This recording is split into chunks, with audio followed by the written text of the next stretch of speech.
రుద్ర తన ధోరణిలో తాను చెప్పుకుపోతూ, సూర్యకిరణ్ అన్న పేరు పొడుగ్గా ఉందని నా భార్య గౌతమి ఆ పేరుని షార్ట్ కట్ చేసి కిరణ్ అని పిలవడం మొదలుపెట్టేసరికి నాకు ఉక్రోషం ముంచుకొచ్చేసింది. నేను ఎంతో ఆలోచించి నా కొడుక్కి పెట్టిన పేరుని నా భార్య షార్ట్ కట్ చేస్తుందా? ఆహా! అందుకే నాదే పై చెయ్యి కావాలన్న లక్ష్యంతో వాడికి ముద్దుగా చిన్న అన్న ముద్దు పేరు పెట్టి ఆవిడ్ని చిన్నబుచ్చాను. హహహ! అని పగలబడి నవ్వాడు. ఆ నవ్వు వింటున్న వాళ్ళందరూ ముఖాలు చూసుకున్నారు. అది తమ రుద్ర నవ్విన నవ్వులా లేదు. బహుశా ఆ రెండో మనిషైతే ఇలాగే నవ్వేవాడేమో అని వాళ్ళకనిపించింది. అదే క్షణంలో శ్రీరామ్ ఓరగా తల తిప్పి లోపల సీట్లో కూర్చునున్న పవిత్ర వైపు ప్రశ్నార్థకంగా చూశాడు. ఆ రోజుల్లో మేజర్ రాజేంద్ర అలాగే నవ్వేవాడు అన్నట్లు తల పంకిస్తూ సైగ చేసింది పవిత్ర. అంతలో రుద్ర చప్పున డోరు తెరుచుకుని వ్యాన్ దిగాడు. లోపల ఉన్న వాళ్ళంతా కంగారు పడ్డారు. వాళ్ళందర్నీ నిర్భయంగా సీట్లోనే కూర్చోమని సైగ చేస్తూ డోరు తెరుచుకుని కిందకి దిగాడు శ్రీరామ్. అప్పటికే రుద్ర పెద్ద పెద్ద అంగలు వేసుకుంటూ చాలా వేగంగా ఇంకా తెరవని షాపింగ్ కాంప్లెక్స్ వైపు నడుస్తున్నాడు. శ్రీరామ్ పరుగులాంటి నడకతో వెంబడించి అతన్ని సమీపించి ఎక్కడికి అని అడిగాడు. రుద్ర చొప్పున ఆగి అతని వైపు సీరియస్గా తల తిప్పి, మరిచిపోయారా, ఈరోజు చిన్న బర్త్డే, వాడికి గిఫ్ట్ తీసుకోవాలి. ఒకసారి అంటే వాడి ఫస్ట్ బర్త్డే నాడు ఎక్కడే ఆగి అదిగో ఆ షాప్లోనే గోల్డ్ చైను లాకెట్టు తీసుకున్నాను. అప్పుడు కూడా ఇలాగే ఇంకా షాప్ తెరవలేదు.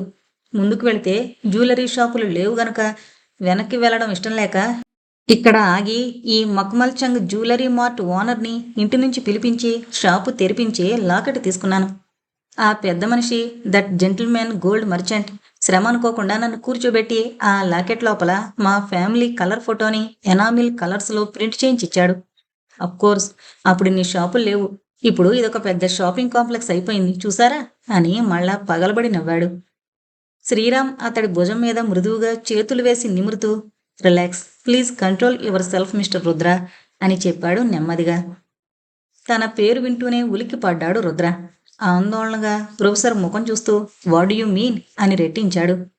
శ్రీరామ్ ఏమాత్రం తొణక్కుండా అతడి భుజం తడుతూ, మీ పేరు రుద్ర, మీ ఉద్యోగం ఇండియన్ ఆర్మీలో కమాండర్, ఇటీవలే మీ మస్తిష్కంలో మీ ఊహకతీతమైన అలజడి బయలుదేరి అప్పుడప్పుడు మీ గత జన్మ తాలూకా జ్ఞాపకాలను గుర్తు చేసుకుంటున్నారు అని చెప్పాడు. రుద్ర ముఖంలో రంగులు మారిపోసాగాయి. అతడు విస్మయంగా చూస్తూ విభ్రాంతికి లోనవుతూ తత్తరపాటుతో, నాకా గత జన్మ జ్ఞాపకాలా అడిగాడు. గత జన్మ జ్ఞాపకాలు. ఆ మాటను ప్రొఫెసర్ రిపీట్ చేస్తూ, ఎస్, ఆ జ్ఞాపకాల భావోద్వేగంలో పడి మిమ్మల్ని మరిచిపోతున్నారు. ఈ జన్మని మరిచిపోతున్నారు. మీ గత జన్మలో మీ పేరు రాజేంద్ర, ఇండియన్ ఆర్మీలో మేజర్గా పనిచేశారు. కారణాంతరాల వల్ల ఈ జన్మలో కూడా మీరు పట్టుబట్టి ఆర్మీలోనే చేరారు.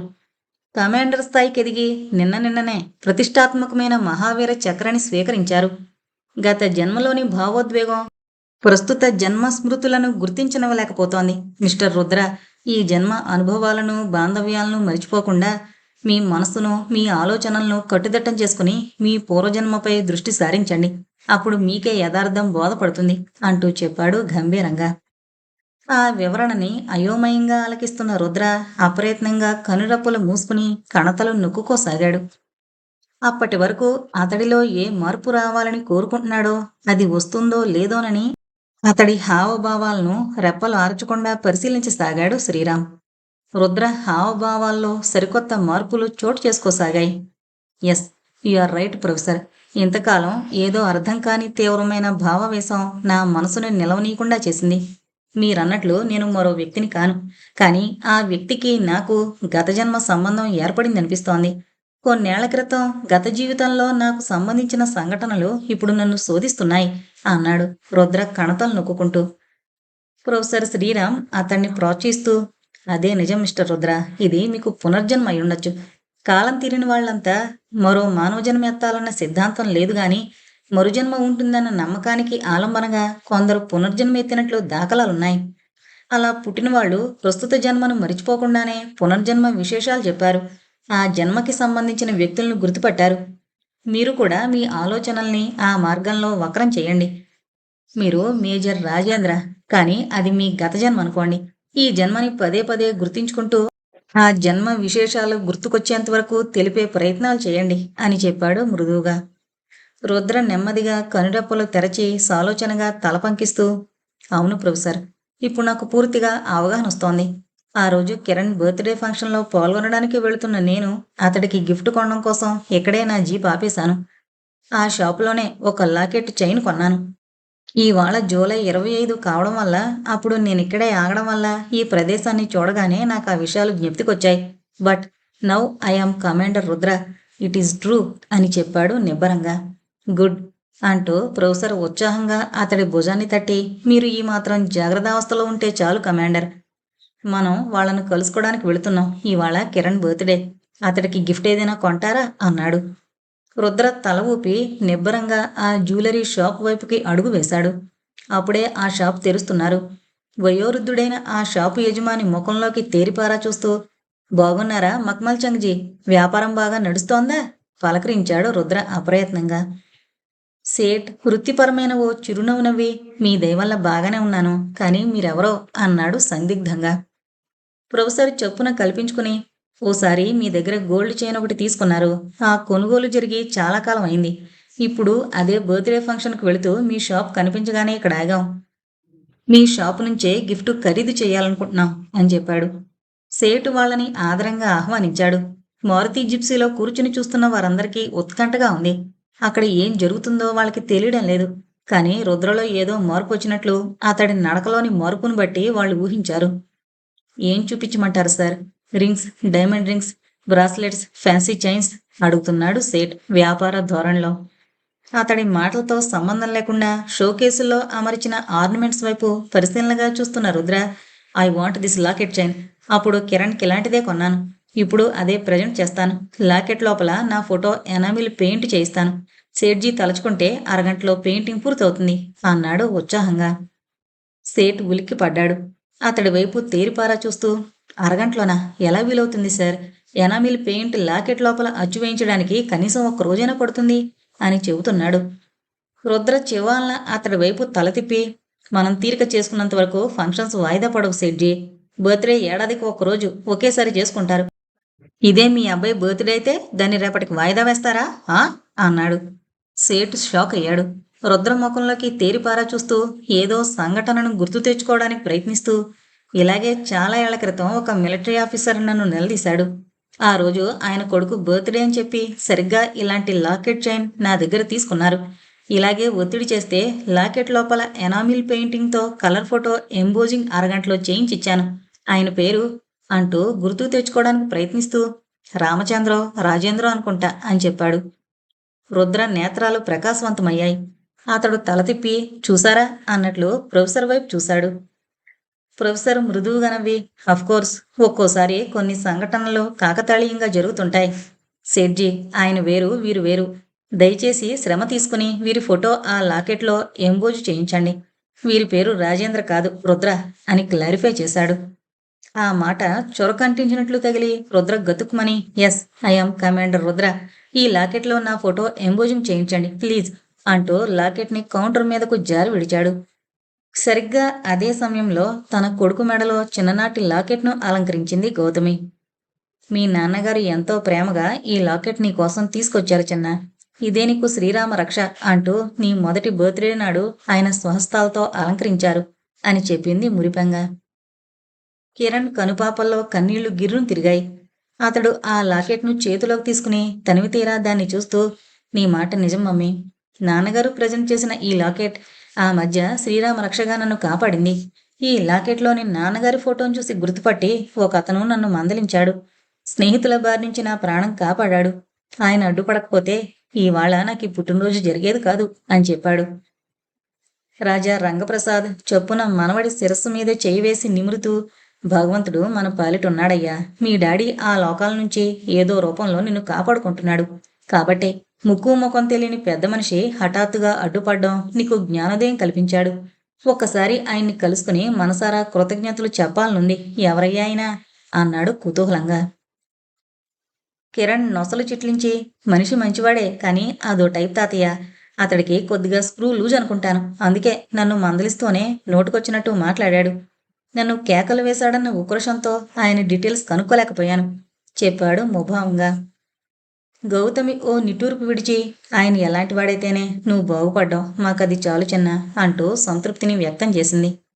కానీ ఆ వ్యక్తి తమను కలుసుకోవడానికి ఆ రోజే ఇంటికొస్తున్నాడని అప్పుడు వాళ్ళకి ఏమాత్రం తెలీదు. రంగప్రసాద్ ప్రస్తావన మారుస్తూ, అమ్మాయి పరిచయస్తులందరికీ ఇన్విటేషన్స్ పంపించాను. ఫంక్షన్కి కావలసిన ఏర్పాట్లన్నీ పూర్తయ్యాయి.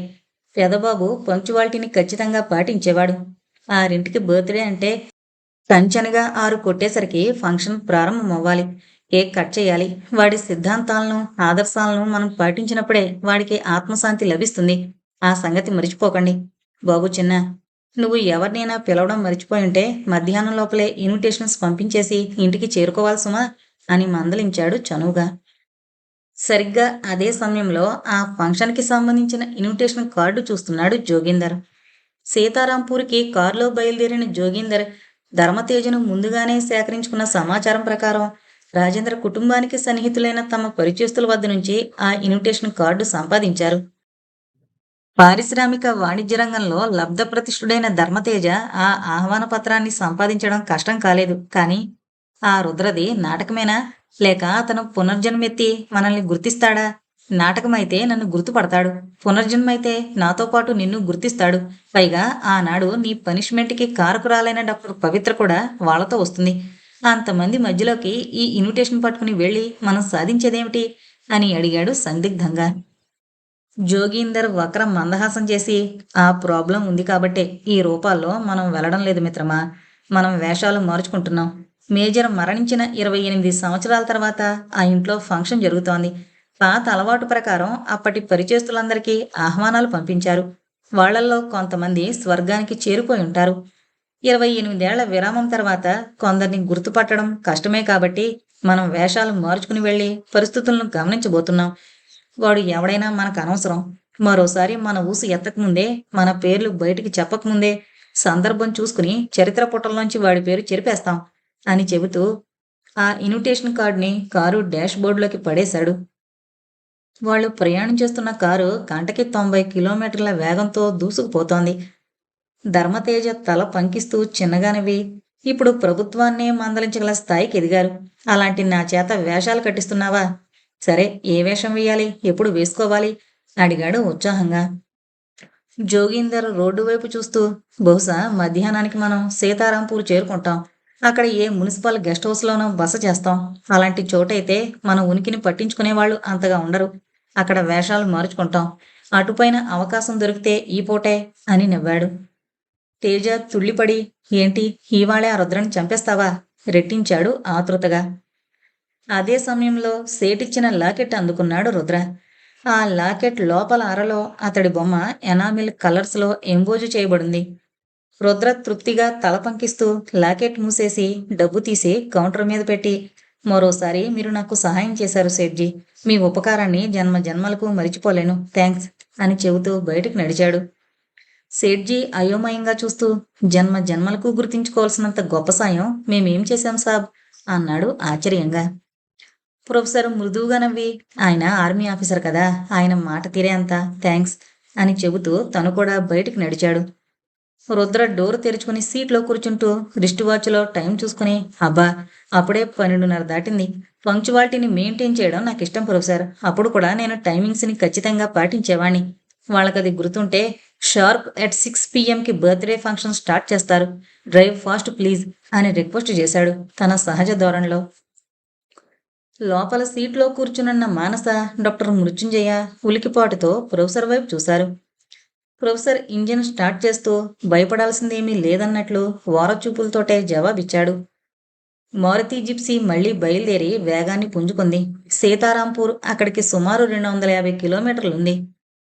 ప్రొఫెసర్ వేగంగా డ్రైవ్ చేస్తుంటే రోడ్డు పక్క నుంచి దాటిపోతున్న మైళ్ళ రాళ్ల వైపు చూస్తూ మాటిమాటికి ఆరాటంగా టైం చూసుకుంటున్నాడు రుద్ర. సకాలంలో ఆ ఊరు చేరుకోవాలన్న ఆతృత అతడి ముఖంలో స్పష్టంగా కొట్టొచ్చినట్లు కనిపిస్తోంది. వాళ్ళు తమతో తీసుకొచ్చిన భోజన పదార్థాలను ఒక ప్లేట్లో పెట్టి అతడికి అందించబోతే, టైంకి అక్కడికి చేరుకోగలమో లేమో అని నేను ఆరాటపడుతుంటే, ఇది తీరిగ్గా భోంచేసే సందర్భమా? నాకు ఆకలి లేదు, ఆకలి వేసిన వాళ్ళు భోంచేసేయండి అని కసురుకున్నాడు తన సహజ ధోరణిలో. మానస మనసు చివుక్కుమని ముఖం చిన్నబుచ్చుకుంది. భ్రమరాంబ అనునయంగా ఆ అమ్మాయి వీపు తట్టింది. ఆ పూట మిగతా వాళ్ళు కూడా భోజనం చేయలేదు. రుద్ర ఆ విషయాన్ని పట్టించుకోకుండా మైలురాళ్లను చూస్తూ టైం చూసుకుంటున్నాడు. సీతారాంపూర్ 13 కిలోమీటర్లు. మారుతి జిప్సీ ఆ మైలురాయి దాటుతుండగా టపక్మన్న చప్పుడు వినిపించింది. ఆ చప్పుడుతో పాటు ఏర్పడిన కుదుపులకి సీట్లలో కూర్చున్న వాళ్ళంతా ముందుకు తూలారు. వ్యాన్ కదలికలో ఏర్పడ్డ ఊగిసలాడ్డం బట్టి left tyre front side puncture అయిందని గ్రహించాడు ప్రొఫెసర్. ఇక్కడే, సరిగ్గా ఇక్కడే ఆ రోజున నా జీపు టైర్ కూడా బరస్ట్ అయింది ప్రొఫెసర్. రుద్ర హఠాత్తుగా అన్న ఆ మాట వింటూ అంతా ఉలిక్కి పడ్డారు. అప్పటికే వ్యానుని రోడ్డు పక్కగా ఆపేశాడు ప్రొఫెసర్. డోర్స్ ఓపెన్ చేసుకుంటూ ఒక వైపు నుంచి రుద్ర, మరొక వైపు నుంచి ప్రొఫెసర్ కిందకి దిగారు. రుద్ర లెఫ్ట్ సైడ్ ఫ్రంట్ టైర్ని వంగి పరీక్ష చేసి, స్టెప్నీ ఉందా ప్రొఫెసర్ అడుగుతున్నాడు ఆరాటంగా. అంతలో తుస్సుమని చప్పుడు చేస్తూ బ్యాక్ టైర్ నుంచి కూడా గాలి పోసాగింది. స్టెఫినీ కోసం వెళుతున్న ప్రొఫెసర్ రెండో టైరు కూడా పంచరైందని గ్రహించి నిరుత్సాహంతో నాలుక చపరించాడు. రుద్ర విసుకుంటూ, డామిట్, ఆ రోజు కూడా ఇలాగే లెఫ్ట్ సైడ్ టైర్స్ రెండు ఒకేసారి బర్స్ట్ అయ్యాయి. స్టెఫినీ ఒకటే ఉంది. ఆ రెండు టైర్స్ పంచర్ అయితే ఒక్క స్టెఫినీతో ఎలా మేనేజ్ చేస్తాం అంటూ చిరాకు పడ్డాడు. అప్పటిదాకా వ్యాన్లో కూర్చున్న మిగతా నలుగురు కూడా దిగుతున్నారు. రుద్ర టైం చూసుకుని, మై గాడ్, అప్పుడే 4:30 అయింది. ఫంక్షన్ కరెక్ట్గా 6ంటికి మొదలవుతుంది. రెండో స్టెప్ని లేకుండా ఈ వెహికల్ ఎలా కదులుతుంది? ఇన్ టైంలో ఎలా చేరుకుంటాం? ప్రొఫెసర్, మీరు టైర్స్ రీప్లేస్ చేసుకుని వెనకాల రండి, ఐఆమ్ మార్చింగ్ అంటూనే ఎవరి సమాధానం కోసం ఆశించకుండా మార్చింగ్ చేస్తున్నట్టు లెఫ్ట్ రైట్ కొట్టుకుంటూ చకచకా ముందుకు సాగి వెళ్ళిపోయాడు. మిస్టర్ రుద్ర, ఎలుగెత్తి పిలిచాడు ప్రొఫెసర్. ఆ పిలుపు వినిపించిందో లేదో కాని అతడు వెనక్కి తిరగలేదు. మానస దుఃఖోద్వేగాన్ని భరించలేక, బావ వెళ్ళిపోతున్నాడు అత్తయ్య అంది జీరబోయిన స్వరంతో. భ్రమరాంబ కూడా కన్నీళ్ళొచ్చేశాయి. తాను నవమాసాలు మోసి కన్న కొడుకు తనని పట్టించుకోకుండా నడి రోడ్డు మీద వదిలేసి తన దారి తాను చూసుకుంటుంటే ఏ తల్లికి పేగు కదలదు? డాక్టర్ మృత్యుంజయ్ వదనం ఆవేదనతో ముకుళించుకుపోయింది. అంతమందిలోనూ పవిత్ర ఒక్కటే ధైర్యంగా కనిపించింది. శ్రీరామ్ భార్య వైపు నిబ్బరంగా చూసి, నువ్వే ఏదో విధంగా మేనేజ్ చేసి ఏ ట్యాక్సీ వాడినో లారీ వాడినో పట్టుకుని వీళ్ళని అక్కడికి తీసుకురా, నేను అతన్ని ఫాలో అవుతున్నా అని చెప్పి రుద్రని అందుకోవడానికి పరిగెత్తాడు. ఆర్మీ ట్రైనింగ్లో కవాతు చేయడంలో ఆరితేరిన రుద్ర మార్చి చేసుకుంటూ అప్పటికే చాలా దూరం వెళ్ళిపోయాడు. శ్రీరామ్ అతన్ని అందుకోవడానికి వేగంగా పరుగు తీస్తున్నాడు. సుమారు 13 కిలోమీటర్ల దూరాన్ని గంటన్నర వ్యవధి కాలినడకన చేరుకోవడం మామూలు మనుషులకు అసాధ్యం. పీటీ ఉష, అశ్విని, నాచప్పలాంటి వాళ్ళైతే టార్గెట్ని జయించగలరేమో గాని వైద్యశాస్త్ర నిష్ణాతులైన ఒక ప్రొఫెసర్కి అది దుస్సాధ్యం. ఆర్మీలో పనిచేస్తున్న రుద్రలాంటి వారు కూడా ఆ స్వల్ప వ్యవధిలో గమ్యస్థానం చేరుకోవడం సులభసాధ్యం కానప్పటికీ ఏదో మానవాతీత శక్తి ఆవహించినట్లు అతడు చాలా వేగంగా వెడివడిగా ముందుకు సాగిపోతున్నాడు. ప్రొఫెసర్ చెమటలు కక్కేలా పరిగెడుతున్నప్పటికీ రుద్రను అందుకోలేకపోతున్నాడు. కాలం వాయువేగం మనోవేగాల కంటే బలీయమైన వేగంతో పరుగులు తీస్తోంది. సీతారాంపూర్లో సరిగ్గా 6ంటికి ఫంక్షన్ ఆరంభమవుతుంది. కరెక్ట్ టైంకి చేరుకోగలరా? వాళ్ళు అక్కడికి చేరుకోగలరా?